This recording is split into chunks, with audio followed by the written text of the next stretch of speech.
Hello folks and welcome to Paddock Pass, the Singapore Grand Prix edition. We were warned before coming to Singapore this year we might need these things, face masks, because of very thick haze in the sky caused by crop burning over in Indonesia. It's actually not as bad as we'd been led to believe. The authorities seeded the clouds over the last few days, which caused massive downpours. The haze has, I wouldn't say lifted, it's not completely gone, but it certainly seems, at least for the time being, to not be as bad as we had feared.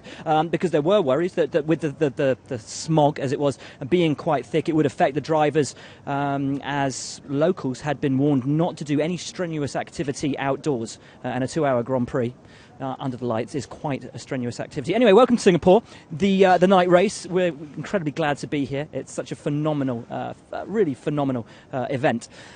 And this weekend, even more exciting for us from an American perspective, because Alexander Rossi will make his Formula One debut for Manor Marussia. It was announced just as we landed here in Singapore. He's obviously delighted. We caught up with him. There's no other story that we can really start with other than this. We caught up with him as soon as we arrived in the paddock today. And one Alexander Rossi is very delighted to be making his Formula One debut. Alexander, on the brink of your Formula One debut, how does it feel to know that come Sunday afternoon you will be a Formula One race driver? Surreal. I haven't quite gotten there yet. I think come Sunday morning it's going to be a better day than Christmas. But right now I'm just trying to absorb everything and take on board what I need to do for tomorrow. And at this point in time, I just can't wait to get in a race car. Does it feel real yet? No, not at all. I've kind of been down this road a couple of times before, and we haven't quite done the full thing. So now I know it's going to happen, so I'm just really making sure that I'm as ready as I possibly can be to make the most of the opportunity. It's a great opportunity that doesn't come around very often, and I'm here and I'm ready to maximize it. Talk us through the timetable of how this thing came about. Very late. There was some discussions that were going back and forth kind of towards the end of the week, this past week, but nothing was really looking like it was going to happen because it was so last minute. And then I found out Monday, well, kind of middle of the night, Monday night, that it was going to happen. So I then woke up and got out of bed and booked some flights Tuesday morning to fly here and arrive Tuesday night. So I was in Spain with my GP2 team, debriefing Monza, and I was always planning to go down there and just do what I needed to do, and then here I am in Singapore. And of course you won in Monza. How important is it that momentum of winning in Spa, winning in Monza to bring that mindset here to Singapore? Yeah, momentum is a very powerful thing, as we all know, and I think that it obviously helped. Racing produces currency type of thing, and or winning race produces currency. So I think that the past couple races in GP2 have been very strong, and the interest levels have gone up kind of in the motorsport community in general, and we finally got the chance to do a Grand Prix weekend, and not only one, but 4 more, and we're going to America. This is it. You're going to be racing in Austin. How excited will you be? I can't even, I don't even want to think about that right now because I've got Singapore and Japan to do first, but I mean, every athlete's dream is to compete at home. And looking back on when I just did free practice in 2013, it was an unbelievable experience. So now to be able to go there and to be a full-time race driver and to race in front of what have been truly amazing American fans and have been so supportive and so interested in Formula One, I think it'll be a massive thing, and hopefully it's just the start of something great. The fans have been on a bit of a roller coaster this week with you, with Haze saying they weren't interested in signing an American driver and everyone being very disappointed about that, to now you being a Formula One driver. The fans have been very supportive, haven't they? Yeah, my career in Formula One has always been a little bit of a roller coaster, so we don't want to keep people bored, How much does the fan support mean to you, though? It means a lot. There's a lot that you obviously see on social media these days, and it's a huge outpouring, and it just kind of validates all of the effort that has been put in by myself and my family and everything that we've gone through from kind of taking the risk to come to Europe and start racing in Europe with the dream of reaching Formula One. And this will be, aside from when I did Daytona, this will be the first time that I've raced in America since leaving. So I left in 2008 after winning a Formula BMW championship to go to Europe and try and get to Formula One. I'll come back in 2015 racing in Formula One in America. and it's almost the perfect end to the story. And not the end, but a perfect segue of the story to hopefully an even greater one.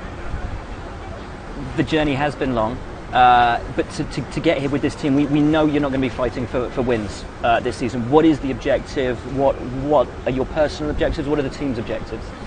I think that'll be very much defined more tomorrow afternoon when we see where we're at, and I get into the car and just get acclimated with everything. But obviously, my benchmark is my teammate, and me being a very competitive person, I'm looking to be quicker in it, and that's just as simple as that. And my confidence is high based on the year that I've had in GP2. I've shown that I can be competitive in GP2 in the right environment, and I think that'll translate very well into the F1 car. And what does it mean to make your debut with this team, a team you have such a history with, a very good relationship with, the fact that they have their trust in you? Yeah, in one way, I really wouldn't want it any other way. I mean, there was so much that we all collectively went through last year. And when I joined them kind of midway through the year, it was immediately an environment that I felt the most comfortable that I ever had in Formula One. And from the management down to the engineering staff and the ownership, and everyone was truly interested in me and what I was doing. And there was a lot of false starts last year, and a lot of emotions that went along with it. So to be able to make the debut with that team that we went through so much with was very special. Why number 53? Because I heard there was this little white bug that won at Monaco. So we'll go with the Herbie legend. So the Alexander Rossi news comes off the back of an interesting week, a week in which Haas F1 said that there wasn't an American driver that they were interested in taking to the team. Stories, rumours as to whom will be racing for Haas F1 next year, therefore obviously increased. It won't be Rossi, but who will it be? Rumours continue that Esteban Gutierrez might be racing for them, and a new rumour this week that Romain Grosjean will jump ship from Lotus or Renault, whatever it might become next year, to Haas F1. An experienced driver, a talented driver. We put it to him when we arrived here in Singapore. What does he make of the stories, and where will he be racing come 2016? Lots of talk in the press about you at the moment and where you'll be driving next year. Where will you be driving next year? Good question. I probably know more about you do. I should hope so, because I haven't got a clue. Good. Then I'll tell you in due course. Is it safe to assume they'll be based in Oxfordshire? Yeah, I think so, yeah. Well, you think so? So you know that Lotus are based in Oxfordshire, so if you think so, it would presuppose you're moving somewhere else. No, I'm kidding. No, as I say, my decision is clear and everything is... everything is clear in my head. I probably more know about you than you do about everything, or know Lotus, or even us. But I think you don't have long to wait. Do you have a timescale in your mind of when it will be announced? I think people like to say we're going to announce on that date, and then it goes longer and longer. I think Renault was supposed to announce before May, and here we are in September. If you take at Checo Perez, he was supposed to be announced before Singapore. He's not. So, things. Be patient. That's the key. How much does that help, though, knowing that your future's secured coming into the last few races of this season and not having to worry about a contract? Yeah, it's pretty good. Anyway, I think I was in a good position from day one this year. I've been doing a good job. I'm really happy to be racing with my E23. So I wasn't too worried. I was just trying to, as always, do my best.